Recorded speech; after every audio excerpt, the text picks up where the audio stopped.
Talagang hindi ko maintindihan kung bakit ang mga tunay na anak sa mga nobela ay laging pinipiling magtiis kapag inaapi. Kaya nang ako ay kunin din sa mayaman na pamilya, nang matakot ang aking mga tunay na magulang na magtampo ang huwad na anak, ipinahayag nila sa publiko na ako ay ampon lamang. Agad kong kinuha ang aking cellphone at tumawag sa 110. Pulis, gusto kong magsumbong. May gustong dumukot sa akin. Tutal, ayaw kong magtiis. Kaya kailangan kong pahirapan ang buong pamilya. Ngunit noong bata pa ako, 2 sasakyan ng pulis ang sumugod at dinala kaming 4 sa istasyon ng pulis. Isang babaeng pulis ang nagtanong, sino ang nagsumbong? Sumagot ako. Ate, ako po. Nasaan ang dinukot na bata? Tanong ng babaeng pulis. Itinuro ko ang aking sarili. Ako rin po. Sabay-sabay na tumingin sa akin ang mga pulis na naroroon. Nagtataka ang batang ito na may taas na halos 1 metro at 80 sentimetro. Medyo nahihiya akong napahawak sa aking ilong at nagpaliwanag na nagkamali ako nang tumawag sa pulis. Pero hindi pa ba ako menor de edad? Tanong ng babaeng pulis na may pagkaseryoso. Kung gayon, bakit mo sinabing dinukot ka nila? Buong tapang kong sinabi na pumunta sila sa dati kong bahay at sinabing ako raw ang anak nila. Tapos dinala nila ako rito. Pero pagdating ko rito, sinabi nilang anak pa rin nila ako. Sinabi pa nilang anak ako ng malayong kamag-anak. Pero hindi ko naman sila kilala dati. Habang sinasabi ko ito, itinuro ko si Muyang Kuan, ginaya ang kanyang itsura, at namula ang aking mga mata. Pulis, hindi ba't kidnapping yon? Panloloko na rin siguro iyon. Muling tumingin ang babaeng pulis kay Mudezhu at Mei Liangxin at nagtanong, anong nangyayari? Anak ba talaga nila siya? Paliwanag ni Mei Liangxin na may ngiti sa kanyang mukha, hindi pagkakaunawaan, hindi pagkakaunawaan. Anak talaga namin siya. Tingnan mo, magkamukha sila ng asawa ko. Muling itinuro ng babaeng pulis si Muyang Kuan at nagtanong, paano naman siya? Natakot si Mei Liangxin na masaktan si Muyang Kuan, kaya dali-dali niyang sinabi. Anak din namin si Yang Kuan. Tumingin ang mga pulis sa akin at sa 3 miyembro ng pamilya mo na may mga naguguluhang mukha. Tiningnan ng babaeng pulis ang mga yiko at ni Muyang Kuan at nagtanong ng may pagdududa, magkapareho kayo ng karawan. Kambal ba kayo? Mabilis na tumango si Mei Liangxin at umamin. Kambal sila. Hindi mapigilan ng isang lalaking pulis na sabihin, pero hindi sila magkamukha. Tinapik ni Mudezhu ang balikat ni Muyang Kuan at sinabi, ang anak na ito ay nakuha ang kanyang mga gen mula sa kanyang mga lolo't lola. Katulad siya ng kanyang mga lolo't lola. Tumango ang lalaking pulis pagkatapos marinig ito. Naisip ko na kung ito ay nadala sila sa kanilang panloloko, hindi yon pwede. Tumango pa rin ang lalaking pulis. Agad kong itinuro si Mudezhu at sinabi, mukhang hindi kamukha ng kanyang ina ang amain na ito. Hindi mapigilan ni Mudezhu na mapangiwi ang kanyang bibig at mga mata nang marinig niya ang tawag na amain. Nag-aalangan na tumingin ang lalaking pulis kay Mudezhu. Kung gayon, namana mo rin ba ang iyong mga gen? Tumango si Mudezhu nang nag-atubili. Katulad ako ng aking lola. Dali-dali kong sinabi sa lalaking pulis, sir. Hindi iyon tama. Namana nilang lahat ang kanilang mga gen. Tingnan mo, kamukha ko ang amain na ito. Ibig sabihin, hindi ako namana ng mga gen. Kaya sigurado akong hindi ako miyembro ng pamilya nila. Nagkataon lang na kamukha ko siya. Nakita nila na kamukha ko siya, kaya gusto nila akong lokohin. Galit na galit si Mei Liangxin nang marinig niya ito at sinabi, tumahimik ka. Sa kondisyon ng aming pamilya, bakit ka namin kailangang dukutin? Buong tapang akong sumagot. Siguro yumaman kayo sa pamamagitan ng pagdukot ng mga tao. Natigilan ang mga pulis sa aking nakakatawang sinabi. Hindi ko alintana ang pagkabigla ng lahat at nagpatuloy sa pagmumungkahi. Dapat siya sa atin ng pulis, baka binili nila si Muyang Kuan. Nagawa nilang panatilihin siya. Hindi ako naniniwala na hindi nila binigyan ng benepisyo ang kanyang tunay na mga magulang. Tulad ng inaasahan, nang marinig ni Mudezhu at Mei Liangxin ang mga salitang ito. Agad silang nataranta. Tutal, upang panatilihin si Muyang Kuan, binigyan nila ang kanyang tunay na mga magulang ng 200,000. Kung matuklasan iyon, hindi nila maipapaliwanag iyon. Sa pagmamasid ng pulis, sa wakas ay sinabi ni Mudezhu ang totoo. Sa totoo lang, si Muje ang tunay naming anak. Napagpalit ang 2 bata noong araw na iyon. Kamakailan lang namin nalaman at kinuha namin siya. Kung hindi kayo naniniwala, maaari tayong magpadna test. Nagtanong muli ang lalaking pulis, kung gayon, bakit niyo sinabi sa kanya na hindi siya ang iyong anak? Nagbuntong hininga si Mei Liangxin ng walang pag-asa. Alam ng lahat na si Yang Kuan ay anak ng pamilya mo. Kung malaman ng mga tao na hindi siya tunay, paano na lang siya magpapakita sa kanila? Hindi makapaniwala ang babaeng pulis. Kaya sinabi ninyo na ang inyong tunay na anak ay isang kamag-anak mula sa malayo. Sinabi ni Mudezhu ng walang pag-asa, ginagawa namin ito para sa kapakanan ng bata. Wala namang nakakaalam. Mas mabuti na ang kaunti kaysa wala. Mabuti ito para sa lahat. Naramdaman ni Mudezhu na walang problema sa kanilang ginawa. Pero naguguluhan ang mga pulis. na may mga parang nasisiraan na ng ulo na ekspresyon. Maging si Mu Yangquan ay nahihiya rin at agad na namula ang kanyang mukha. Paliwanag ni Mi Liangxin, isa lamang itong pangalan. Sa ibang aspeto, siguradong ituturing namin ang dalawang bata ng pantay. Maliban sa kanilang tatlo, walang naniniwala sa mga salitang ito. Wala talagang naniniwala. Kahit munting puri ay ayaw linawin.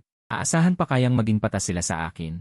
Impossible. Tumingin sa akin ang mga pulis ng may pagkaawa.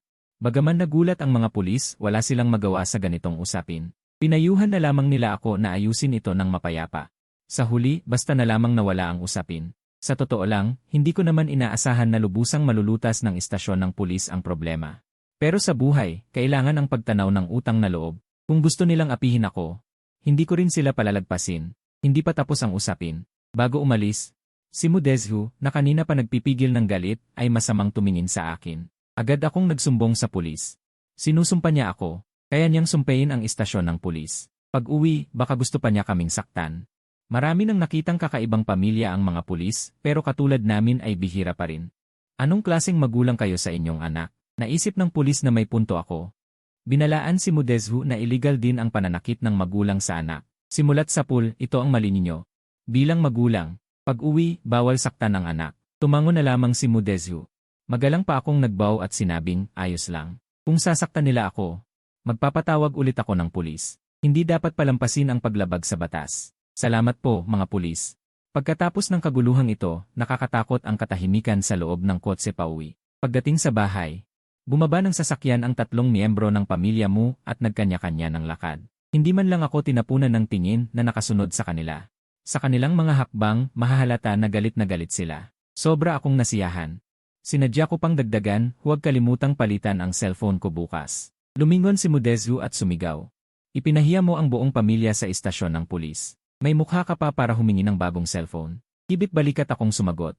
Kung sa tingin niyo'y hindi kayo mapapahiya kung magpapagalagala ako na may hawak na lumang cellphone. Hindi ko na kailangang palitan. Hindi nakakibo si Mu Dezhu dahil sa galit. Masama na lamang niya akong tinitigan. Tumingin si Mu Yangquan sa aking kupas na lumang cellphone at biglang nagsabi, Kuya, sobra ka naman ngayong araw. Ginagawa rin ito ni na mama at papa para sa atin. Kung kumalat ito, hindi lang ako ang mapapahiya. Pag-uusapan ka rin, kahit hindi mo naintindihan ang hirap ni na mama at papa. Hindi mo dapat sila tratuhin ng ganito. Miyembro ka rin ng pamilya mo. Anong magandang maidudulot sa iyo ang pagkapahiya ng pamilya mo? Itinuro rin ako ni Mu Dezhu at sinabing, tingnan mo ang sarili mo. Tingnan mo kung gaano kabait ang anak ng iba. Tingnan mo ang sarili mo. Sana nag-aral na lang ako kaysa ipinanganak ka. Natigilan si Mu Dezhu.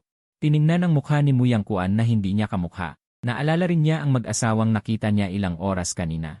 Bilang direktor ng kumpanya, palaging mayabang si Mu Dezhu. Ngayon, sinabihan siya ng kanyang tunay na anak na mas mababa siya sa iba. Hindi siya komportable sa kanyang puso. Tumingin siya kay Mu Yangquan, na dati mabait, at parang hindi na rin siya gaanong gusto. Napansin ni Mu Yangquan ang kakaibang kilos ni Mu Dezhu. Nagmamadali niya itong hinawakan sa kamay. Umismid si Mu Dezhu. Binitiwan ang kanyang kamay at umakyat na sa itaas. Nawalan ng pag-asa si Mu Yangquan.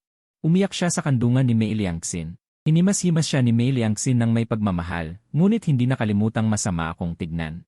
Tinatamad akong makipag-usap. Inutusan na lang niya ang katulong na ihatid ako sa inihandang kwarto. Tiningnan ko ang disenyo ng kwarto. Binuksan ang pinto ng katabing kwarto, at kinumpirmang ang inihandang kwarto para sa akin ay isang ordinaryong kwarto ng bisita.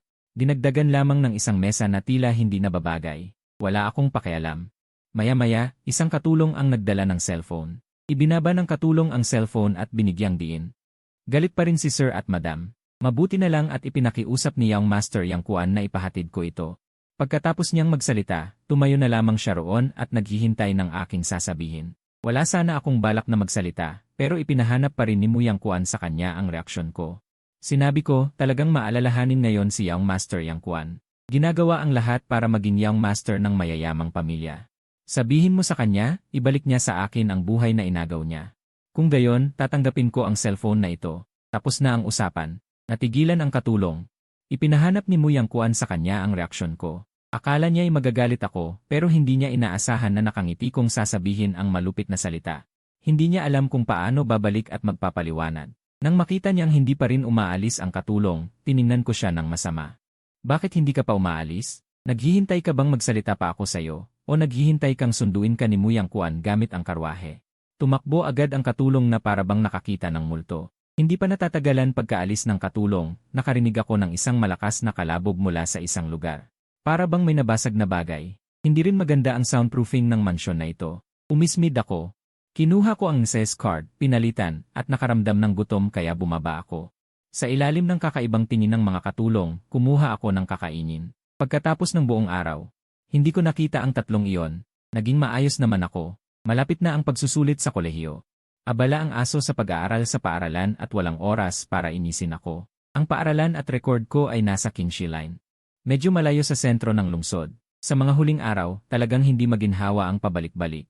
Palihim kong minumura ang aking mga tunay na magulang dahil sa kanilang katangahan. Kung kinilala na nila ako, alam naman nilang magkokolehiyo ako. Bakit kailangan pa nila akong kunin ngayon? Talagang may sakit sa utak. Sa mga susunod na araw, tahimik akong mag-aaral sa kwarto. Hindi ko rin nakita si Mudezhu noong bumaba ako. Sa umaga ng araw bago ang pagsusulit sa kolehiyo. Bumaba ako para mag-almusal at balak kong bumalik sa Kingshi Line pagkatapos kumain. Kung hindi, mahuhuli na ako bukas. Pagkababa ko, nakita ko ang tatlo sa pamilya muna nakaupo sa hapagkainan. Nang marinig nila akong bumaba, sinulyapan ako ni Mudezhu Meiliangxin at galit na ibinaba ang kanyang ulo. Tila masaya si Muyang Kuan. Umiti siya at tumayo at sinabi, "Kuya, good morning." Malamig akong sumagot, "Good morning." Walang nag-imbita sa akin, kaya umupo na lang ako at nagsimulang mag-almusal. Sumimangot si Meiliangxin at sumigaw. Walang modo. Ang alam lang ay mag-hello, ang alam lang ay kumain. Tiningnan ko sila. Kumain ng kalahati ng almusal at umirap. Ang dami mong alam na patakaran. Halos himatayin si Meiliangxin sa galit kaya mas pinili niyang manahimik. Masaya naman akong sumimsim ng isang malaking lagok ng American coffee sa mesa. Napakatapang. Balak ko sanang kumain ng matamis. Nang bigla akong makarinig ng iyak, tumingala ako at nakita kong umiiyak na naman si Muyang Kuan. Tumingin siya sa akin na may mukhang nasasaktan at sinabi, "Kuya, alam mo ba? Napupunta ako sa isang variety show pagkatapos ng pagsusulit sa kolehiyo, kaya masaya ka. Kung gusto mo ring sumali, maaari kong ipaubaya sa'yo. Ngunit kahit hindi ka masaya, hindi ka dapat magsalita ng ganyan sa nanay. Siya ay isang mabuting ina." Pagkatapos magsalita ni Muyang Kuan, agad na nagpakita ng mapagmahal na ekspresyon si Meiliangxin sa kanyang mukha. Hindi na rin umiyak si Muyang Kuan at nahiyang ngumiti kay Meiliangxin. Galit naman akong sinabi, "Kung talagang gusto mo akong bigyan, pagbibigyan na kita. Sino ba naman ako? Para tumanggi, ako naman talaga ang dapat na una." Dahil gusto niyang pumasok sa entertainment industry, isiniksik nila siya ng mas maaga. Kung magpapalit ng tao, baka hindi pumayag ang production team. Buti na lang at umiyak siya. Agad na sumimangot si Mudezhu at sinabi, "Dapat talaga kay Yang Kuan ang pwesto sa variety show na ito. Sa itsura mong iyan, bakit ka pa sasali sa variety show? Wala kang alam. Mapapahiya ka lang doon." Naiinip akong sumagot, "Hindi maganda ang genes ko. Normal lang na wala akong alam." Tumahimik si Muyang Kuan nang marinig niya ang mga salitang ito. Hindi na siya umiyak o nagwala. Tumahimik lang siyang tumingin sa akin. Galit na tumayo si Mudezhu at umalis. Sinulyapan pa niya ako bago umalis. Agad na sumunod si Meiliangxin nang makita niya ito. Pagkaalis ni Mudezhu Meiliangxin, kaming dalawa na lang ni Muyang Kuan ang natira sa hapagkainan. Para siyang may pako sa upuan. Hindi mapakali. Gusto niyang umalis pero hindi siya nangahas. Hinawakan ko ang kanyang pulso. At nagtanong na may ngiti, "Kaya, ipaubaya mo ba sa akin ang pwesto sa variety show na ito?" Kinagat ni Muyang Kuan ang kanyang labi habang nakatingin sa akin. Halos hindi niya maitago ang galit sa kanyang mga mata. Ngunit nang makita niya ang mga katulong na naglalakad, nanlambot agad ang kanyang mga mata. Kawawa niyang sinabi, "Kuya, huwag mo na akong pilitin. Ito ang gusto ni Papa. Kailangan naming mga anak na makinig kay Papa." Nakatingin sa akin ang mga katulong sa malayo at bumubulong. Yumuko si Muyang Kuan na may mukhang nasasaktan. Ngunit palihim na umiti sa kanyang bibig. Diretso kong sinabi, "Okay lang. Hindi mo kailangang makinig sa kanya. Tutal, hindi ka naman talaga tunay na anak ng pamilyang ito. Pakinggan mo lang ang sinasabi ng tatay ko. Huwag mo masyadong seryosohin." Halos hindi mapigilan ni Muyang Kuan ang kanyang malambot na ekspresyon. Palagi ko siyang pinapaalalahanan na hindi siya tunay na anak ng pamilyang ito. Naggangalit siya sa galit at umiyak na naman ng 2 beses. Nag-iwan siya ng pangungusap, "Kuya, kailangan mo ba talaga akong kamuhian ng ganito?" At tumakbo siya sa itaas na may mukhang nasasaktan. Tahimik akong kumain ng almusal at tumayo para bumalik sa kwarto. Alam kong galit na galit sa akin ang mga magulang na yon, kaya siguradong hindi nila ako papahatid. Kailangan kong mag-impake ng mga gamit ko at pumunta sa istasyon para sumakay ng bus. Kumuha ako ng 2 set ng damit at inilagay sa aking bag pagkalabas ko ng kwarto. Nakita ko si Muyang Kuan, na kanina pa cool at mayabang, na nakatayo sa harap ko na parang walang nangyari. Nang makita niya ang mga dala ko, biglang kumislap ang kanyang mga mata at masayang nagtanong, "Aalis ka ba? Papunta ka ba sa Kingshi Line?" Mukhang umaasa siya at gusto niyang umalis ako at huwag nang bumalik. Tamad akong sumagot. Di ba maganda kung babalik ka rin para magbigay galang sa tunay mong mga magulang? Pagkatapos kong magsalita, biglang namula ang mukha ni Muyang Kuan. Hindi ko alam kung galit siya o nahihiya. Huminga siya ng malalim at sinabi, "Kuya, alam kong ayaw mo sa akin. Ayaw ko rin kina papa at mama. Kung ganoon, bakit hindi ka nalang umalis? Tutal, hindi ka rin naman masaya sa pamilyang ito." Nagpanggap akong nag-isip ng mabuti at tumango bilang pagsangayon. Tama ka.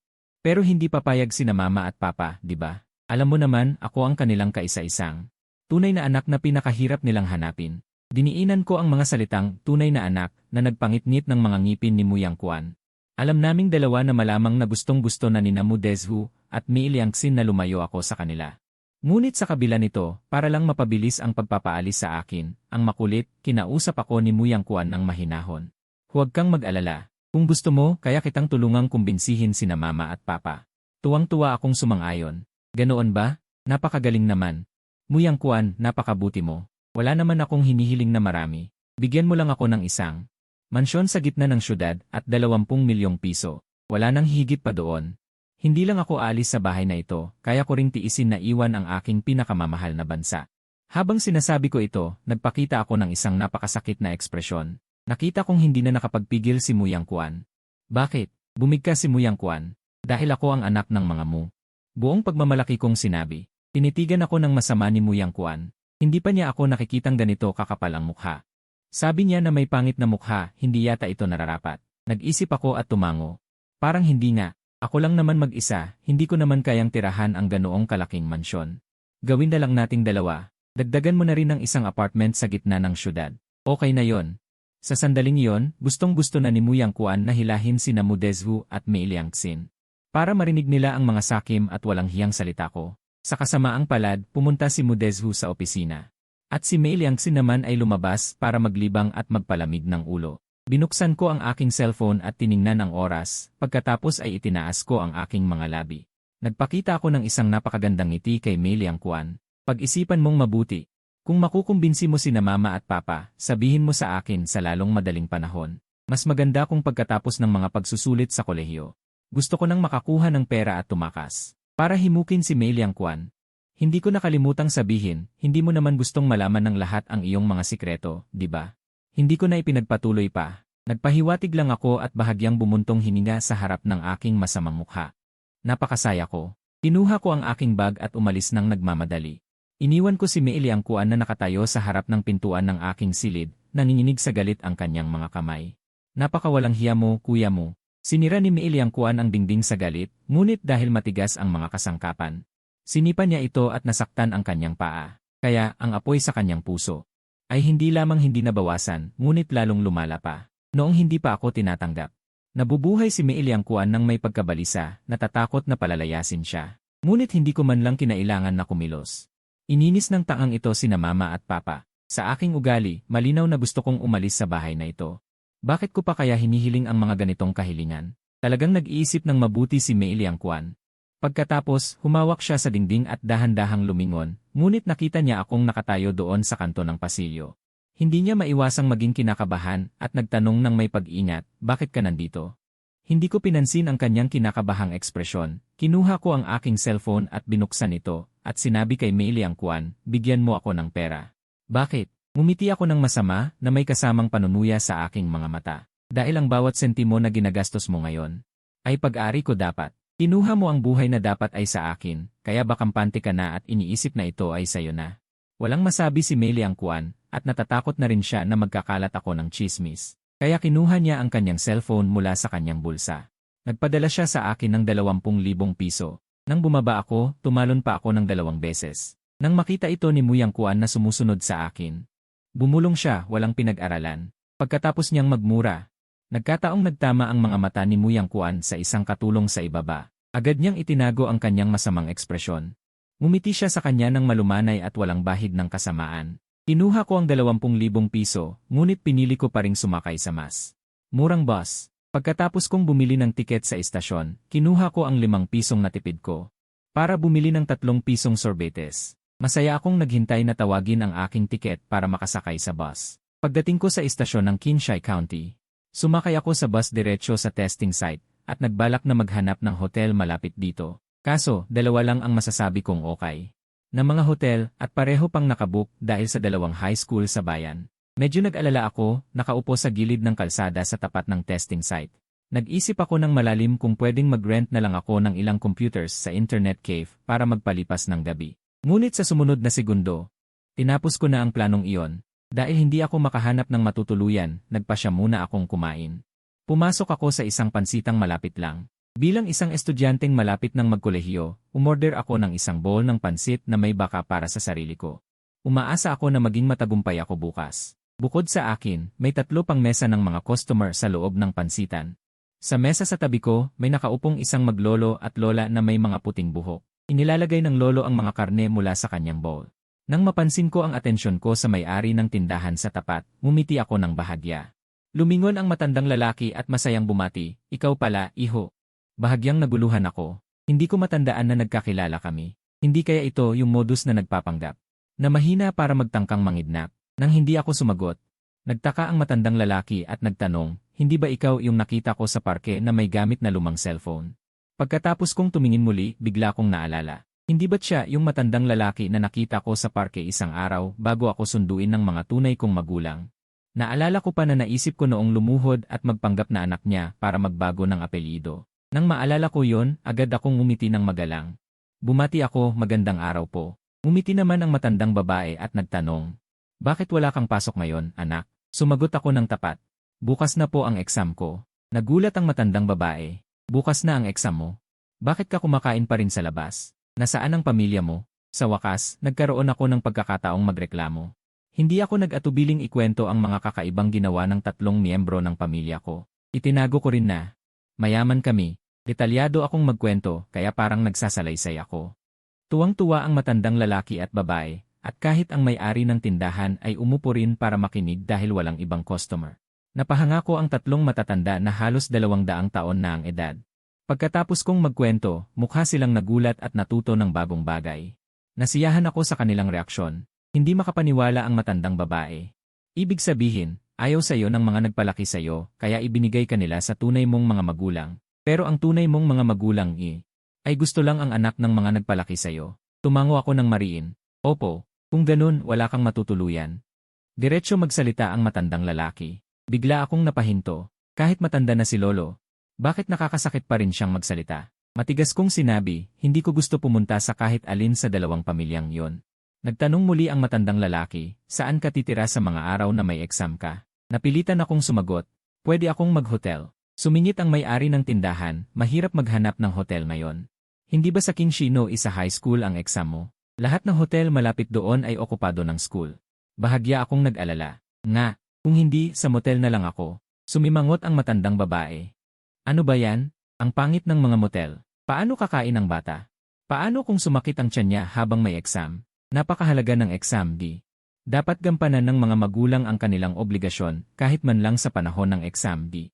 Sumimangot ang 3 matatanda. Mas lalo pang lumalim ang kanilang mga wrinkles. Bigla namang sinabi ng may-ari ng tindahan, "Ay, nga pala, hindi ba may 2 bakanteng kwarto sa bakuran nyo? Malapit din yun sa No Isa High School. Pwede doon tumira muna ang bata. Kung ayaw niya, pwede siyang magbayad ng upa. Okay lang na doon siya tumira ng ilang araw, pero hindi na kailangang magbayad. Gusto mo ba doon tumira, iho?" Iniisip ng matandang babae kung anong ipakakain sa bata habang may exam.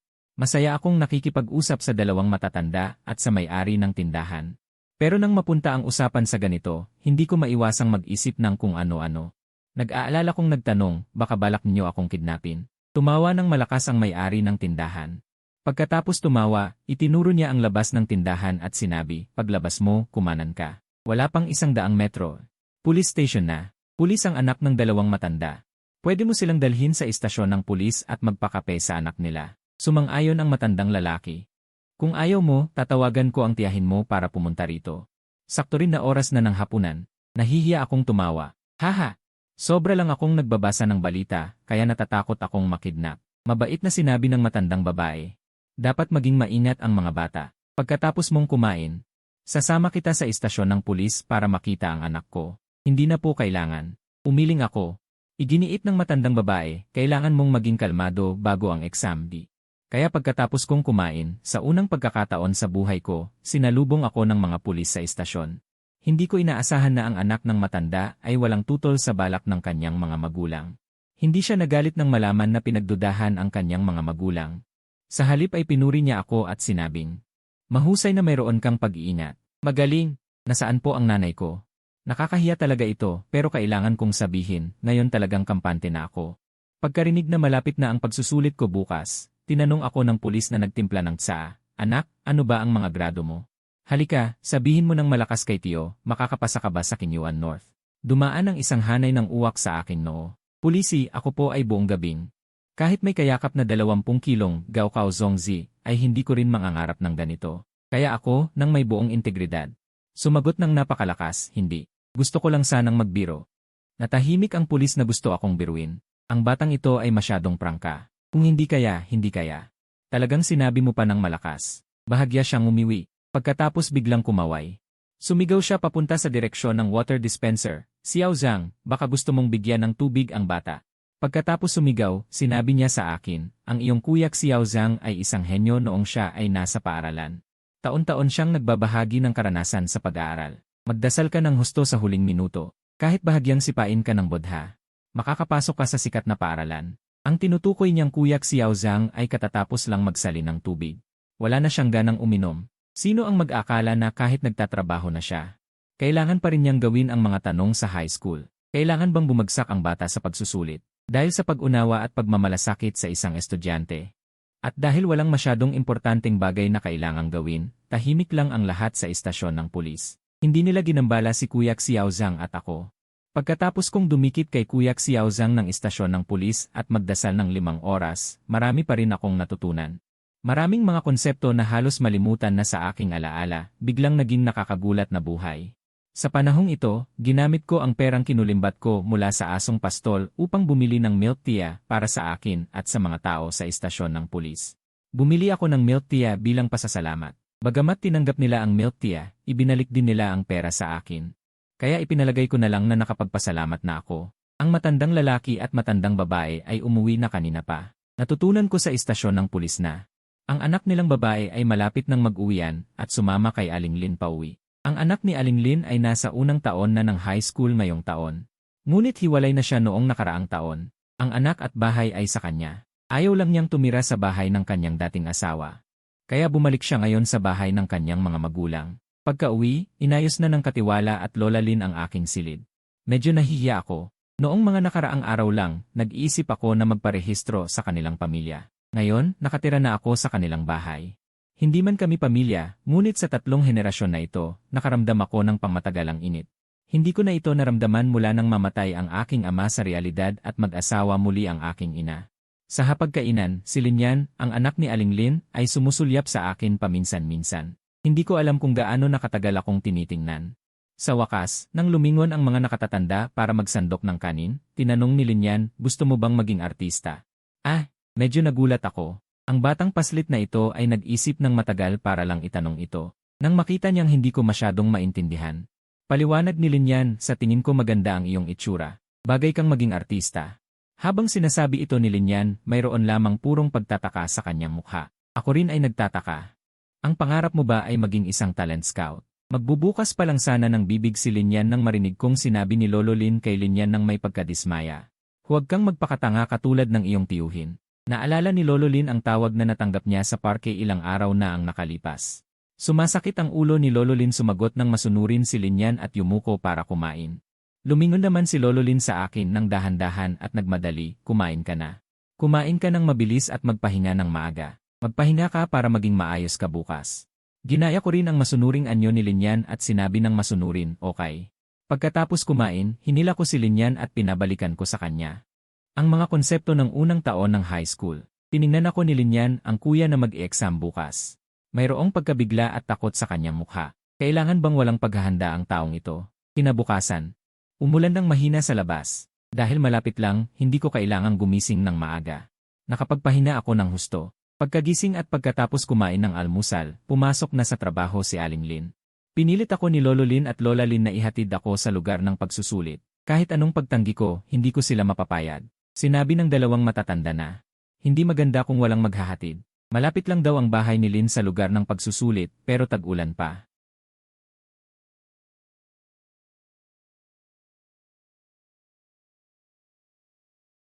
Ang pagsusulit sa umaga ay Filipino. Pero para sa akin, walang kahirapan sa Filipino. Wala akong masyadong magagandang katangian, pero maayos ang memorya ko. Kaya ang pagsusulit sa umaga. Hindi lang ako hindi kinakabahan, kundi maayos pa nga. Ang kinakabahan ako ay ang siyensya. Pagkatapos ng pagsusulit sa umaga. Paglabas ko sa lugar ng pagsusulit, umuulan pa rin sa labas. Habang nakapayong ako, nag-aalala ako tungkol sa pagsusulit sa hapon. Narinig kong may tumawag sa akin. Pagtingin ko, nakita ko si Linyan. Nakasilong ang batang ito sa likod ng isang grupo ng mga magulang, kumakaway sa akin. Wala pa siyang edad. Sa gitna ng mga magulang, kitang-kita ang isang binatilyong lampas, 6 na talampakan ang taas. Bagaman siksikan ang mga magulang, kusang loob silang nagbigay daan nang makitang lumabas ang mga kukuha ng pagsusulit.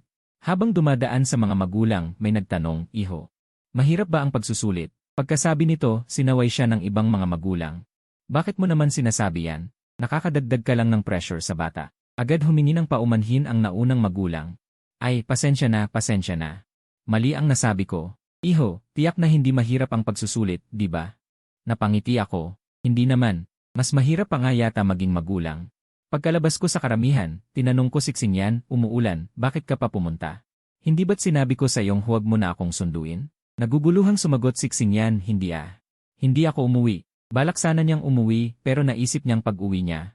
Naghihintay sa kanya ang tambak na takdang aralin. Mas gusto pa niyang tumayo sa labas ng testing area at makinig sa mga sinasabi ng mga magulang. Narinig niya pa nga na may nagsabing ipapadala ang anak sa ibang bansa kung hindi papasa. May nagsabi naman na kung papasa ang anak, ilalabas nila ito para maglibang. Ang ilan ay hindi totoo. Mayroon pa ngang mas malala, tulad ng pagbili ng kotse na nagkakahalaga ng 2 milyon para sa anak. O kaya'y kung saan makapasa, doon bibili ng 2 bahay, at B. Grabe! Ngayon lang nalaman ni Xinyan na ang mga magulang sa kanilang bayan ay mayayaman pala. Kaya lang mahiyain siya, kung hindi, lalapitan niya ang mga ito para magkaroon ng 8 ninong at ninang. Hindi ko alam ang iniisip ni Xinyan. Nagtataka akong tumingin sa kanya. "Ano ba ng problema sa'yo?" Nagulat si Xinyan at itinuro ang mga magulang na naghihintay pa rin. Sa mga kukuha ng pagsusulit, naghihintay din sila dito. Pagkatapos, masayang sinabi ni Xinyan, "Hindi ko akalain sa murang edad, isa na akong magulang na naghihintay sa anak na kukuha ng pagsusulit. Kung kapatid ko talaga ito, isusumpa kong gagawin ko siyang apo." Umuwing umiiyak at nagsumbong sa mga magulang. Pagbalik sa bahay ng mga Xing, nakahanda na ang pananghalian. Sobrang nag-effort ang dalawang matanda. Napakaraming pagkain, parang may handaan. Siguro ayaw din nilang bigyan ako ng pressure, kaya walang sinuman sa aming 4 ang bumanggit ng tungkol sa pagsusulit. Sa palagay ko, ganito rin siguro ang trato sa akin ng aking tunay na lolo at lola. Pagkatapos kumain, nagpahinga ako ng kaunti. Kinakabahan akong umalis papunta sa testing area. Kinakabahan din akong naghintay na magsimula ang pagsusulit hanggang sa ibigay sa akin ang test paper. Tiningnan ko ang test paper. Sa wakas, kumalma na ang puso kong kanina pa nababalisa. Hindi nga mahirap. Sa tingin ko, maliban sa huling problemang essay. Alam ko ang lahat ng sagot. Nagkaroon ako ng kumpiyansa. Pagkatapos ng pagsusulit, magaan ang pakiramdam ko. Habang masaya akong tumatakbo palabas ng testing area. At hinihila si Xinyan pa uwi, si Muyang Kuan naman, na kumukuha rin ng pagsusulit, ay mukhang bigo. Tila wala sa sarili siyang lumabas. Hindi naman mahirap ang test paper, alam niya ang halos lahat ng sagot. Pero tuwing naiisip niyang pagkatapos ng pagsusulit, babalik na siya sa pamilya mo.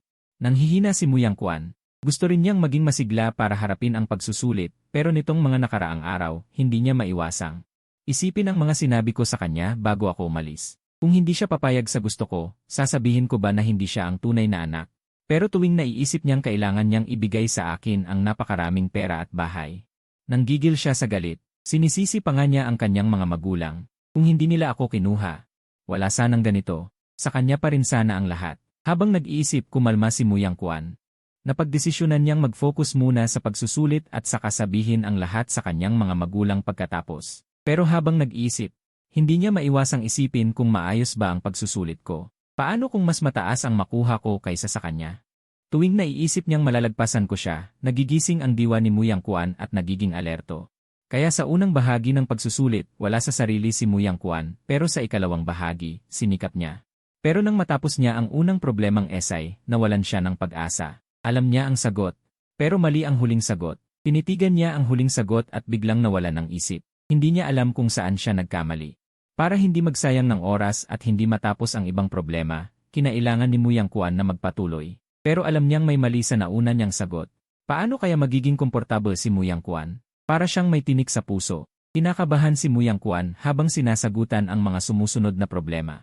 Kinakabahan siya kaya nahihilo siya. Maingat niyang sinagutan ang isang problema. Hindi naman ganun kalayo ang sagot sa nauna.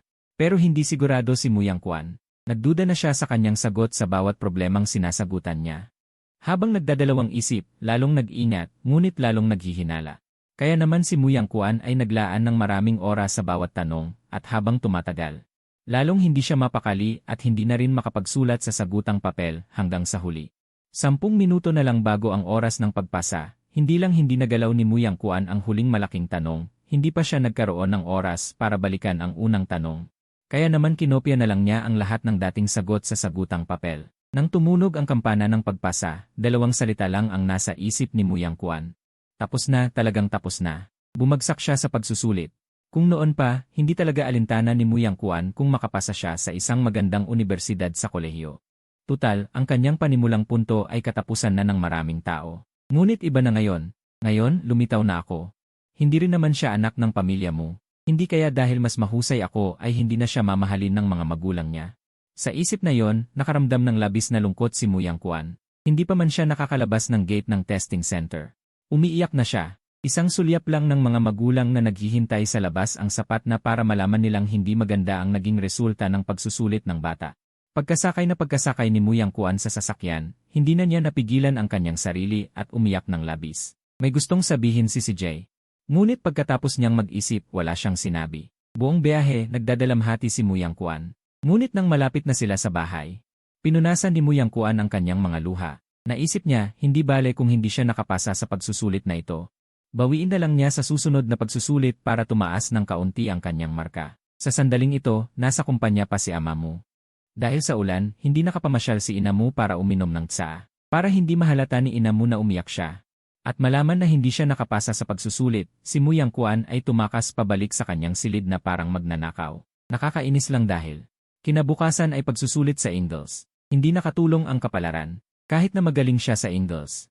Ngunit hindi niya alam kung bakit, habang nakaupo si Muyang Kuan sa loob ng saradong testing center, pakiramdam niya ay may bumabara sa kanyang dibdib.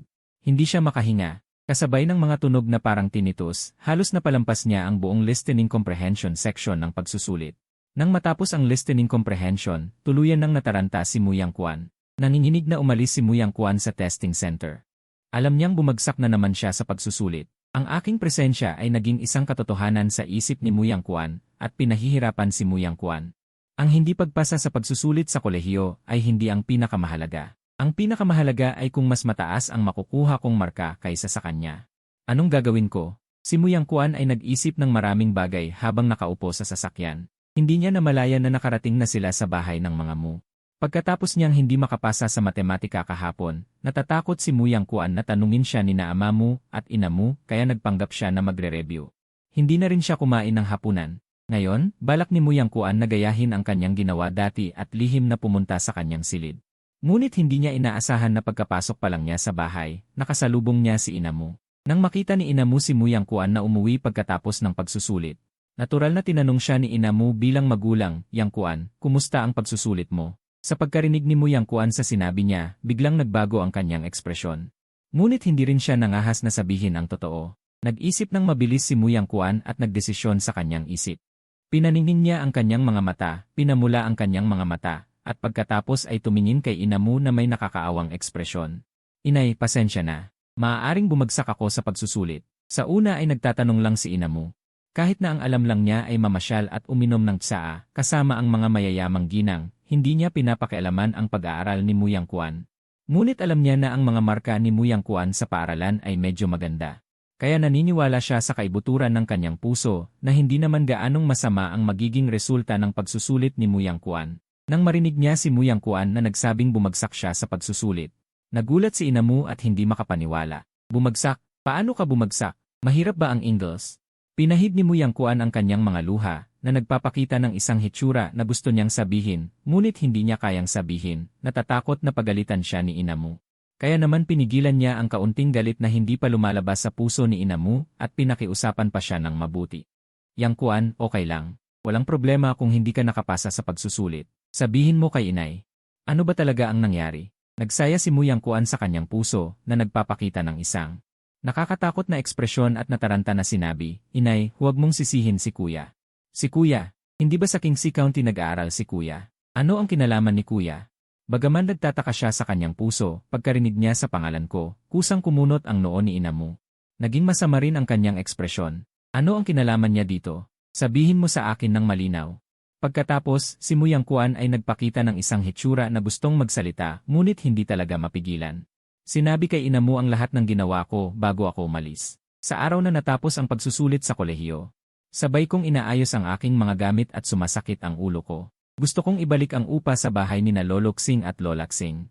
Ngunit ayaw nilang tanggapin. Hindi ko rin naman sila mapipilit. Ang pag-aalaga sa akin ng pamilya Ksing nitong mga nakaraang araw ay hindi kayang bayaran ng kaunting pera. Nag-isip ako at nagdesisyon na yayain silang kumain. Maganda ang aking ideya, ngunit tinanggihan ito. Hindi natuwa si Lola Ksing at sinabi, hindi sulit gastusin ang pera para kumain sa isang restaurant.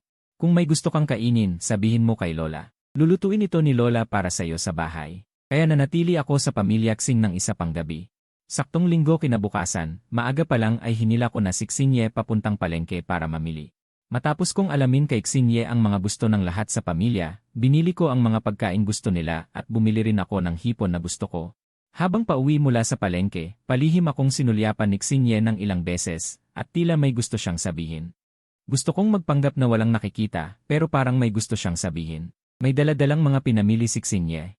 Lingon siya ng lingon sa kaliwat kanan, tapos lumapit siya sa akin at sinundot ang balikat ko. Gusto mo bang maging artista? Kung ito ang unang beses na tinanong ni Xinye, iisipin ko na nagbibiro lang siya.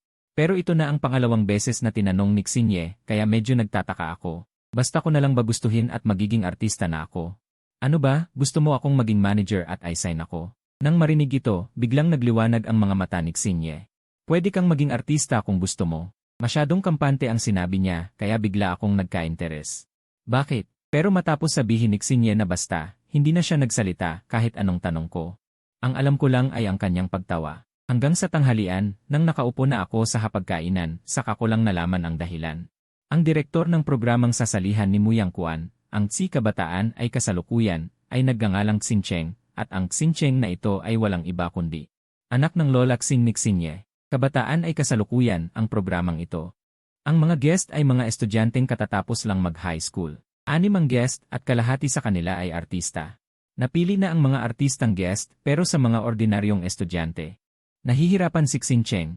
Noong unang beses kong nakita si Lolo Ksing sa parke, kaya nagbubuntong hininga si Lolo Ksing, ay dahil nakatanggap siya ng tawag mula sa kanyang anak na si Xincheng. Napakatanda na ni Lolo Ksing. Hindi pa nga siya marunong gumamit ng internet, kailangan pa niyang mag-ambag ng kanyang lakas para sa showbiz.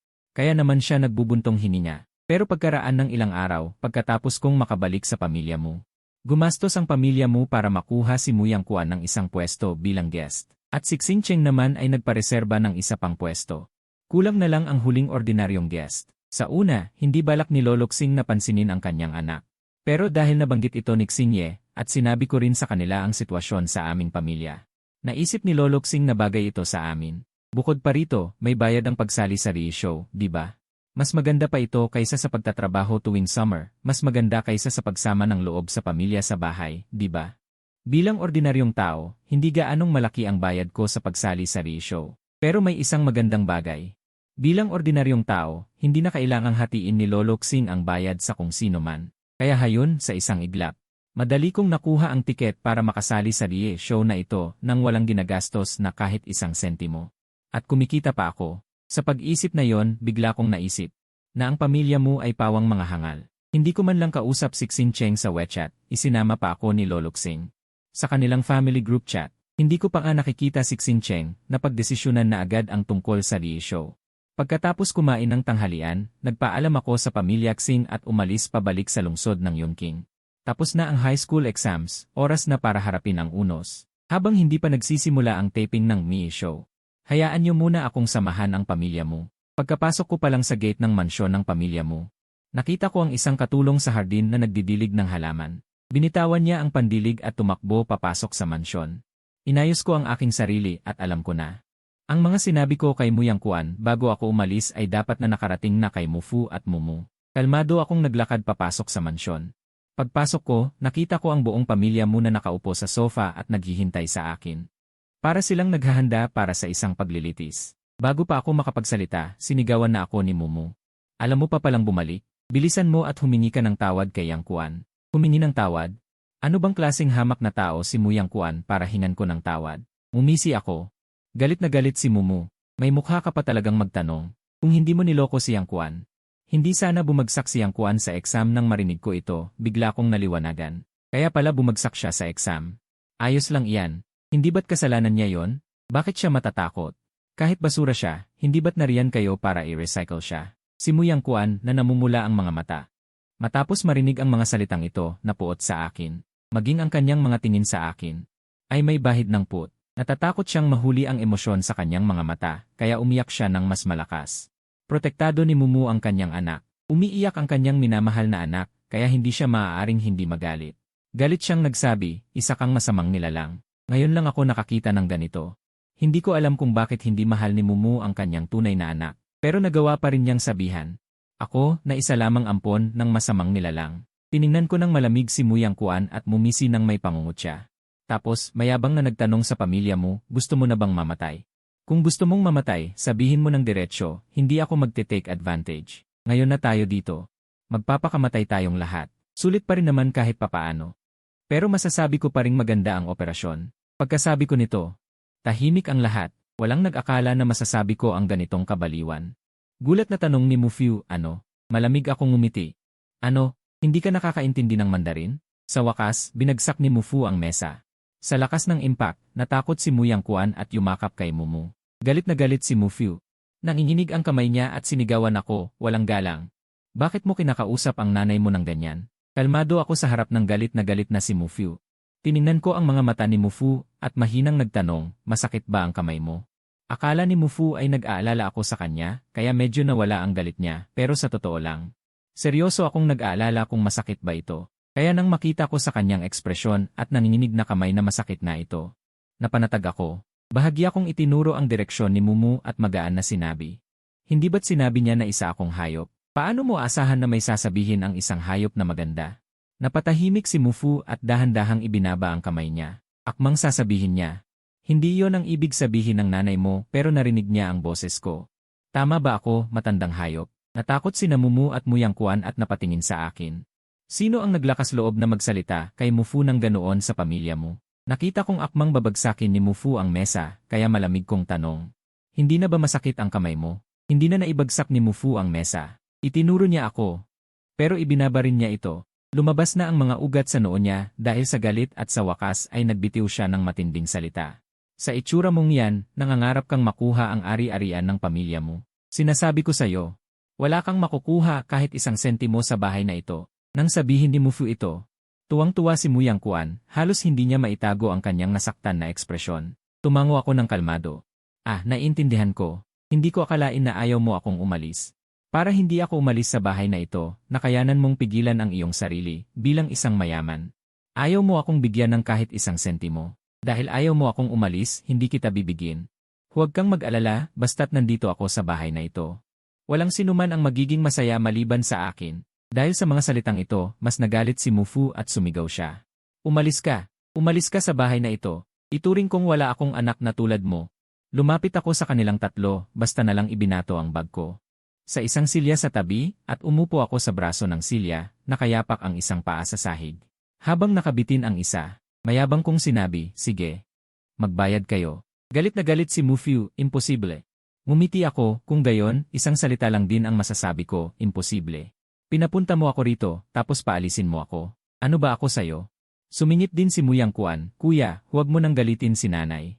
Tatawag na lang ako ng pulis." Sumagot ako at saka ngumiti ng nakakaloko. Ang pagpapaalis ng isang ampon sa kanyang tunay na anak na menor de edad ay nakakagulat sa mataas na lipunan, di ba? Ang malas nyo naman. Mahirap sabihin kung nakakagulat o hindi. Pero malinaw na nakakahiya ito. Malinaw pa rin sa alaala ko ang nakakahiya na nangyari sa istasyon ng pulis.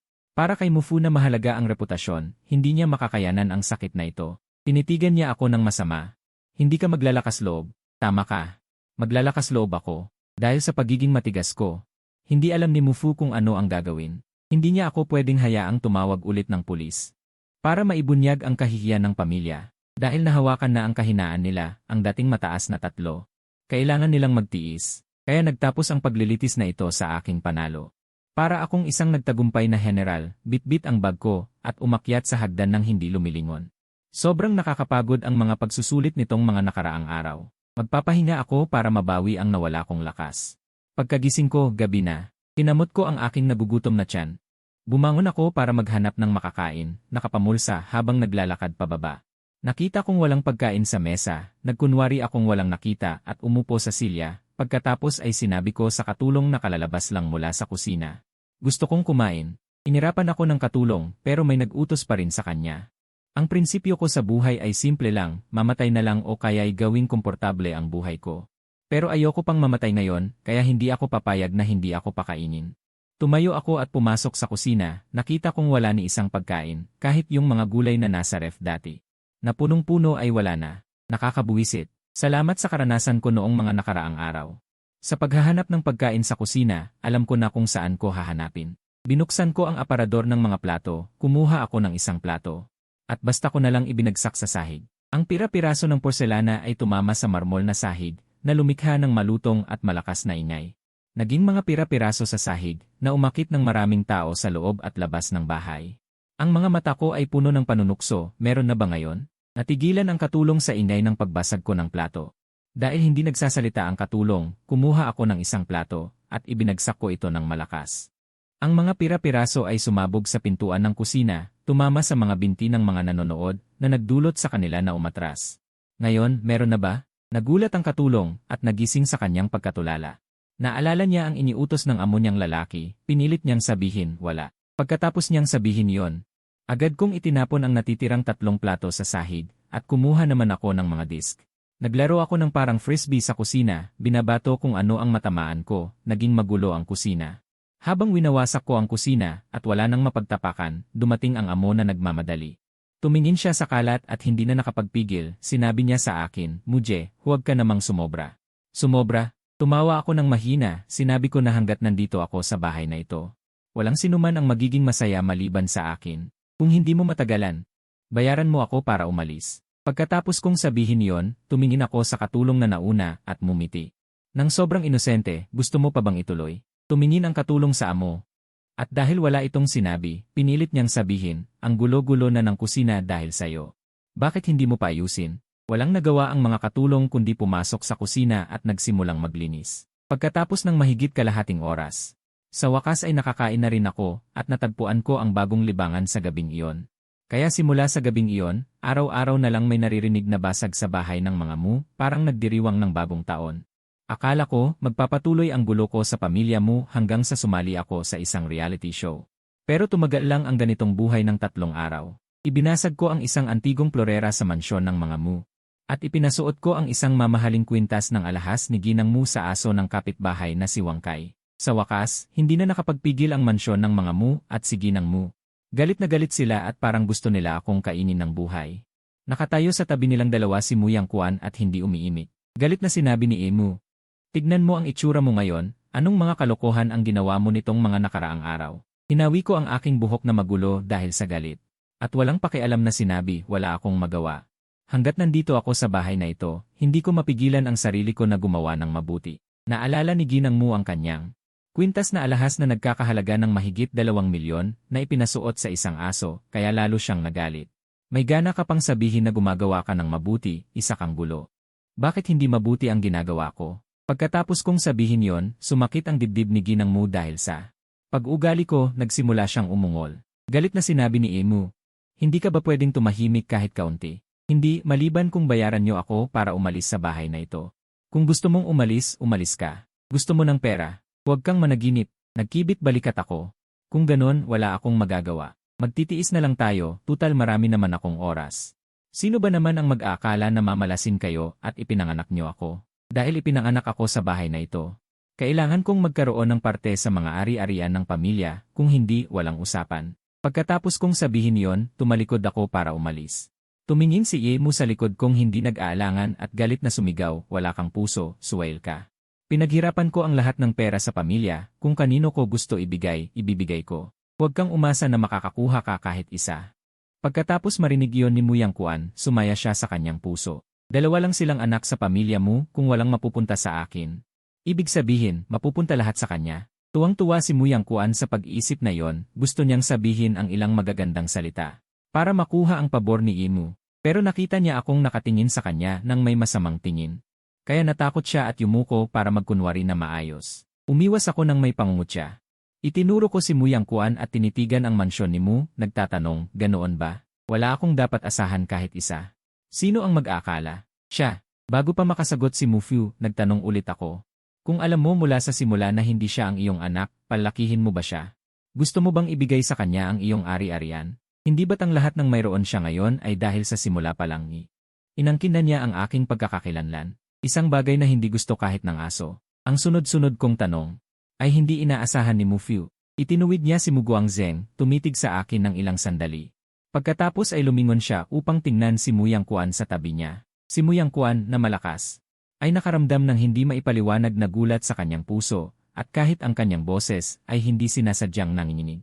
Papa, sabi ko may pangungutya. Dahil gustong-gusto niyo ang huwad na anak na ito.